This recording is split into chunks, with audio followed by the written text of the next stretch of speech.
7625 into 7 ഈ രണ്ട് സംഖ്യകളെ നമ്മൾ സാധാരണ രീതിയിലല്ലാതെ മറ്റൊരു തരത്തിൽ ഗുണിക്കുക.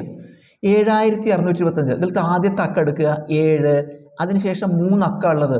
അപ്പോൾ 7 എന്നുള്ളതിൻ്റെ കൂടെ 3 പൂജ്യം ഇടുക. 7000 അതിനെ 7 കൊണ്ട് ഗുണിക്കുക. 7000നെ 7 കൊണ്ട് ഗുണിച്ചാൽ 49000 എന്ന് വരും. അടുത്ത അക്കം എടുക്കുക 6, അതിനുശേഷം 2 അക്കം, അപ്പോൾ 2 പൂജ്യം എടുക്കുക. അപ്പോൾ 600 എന്ന് വരും. 600 ഇൻറ്റു 7 4200. 4200.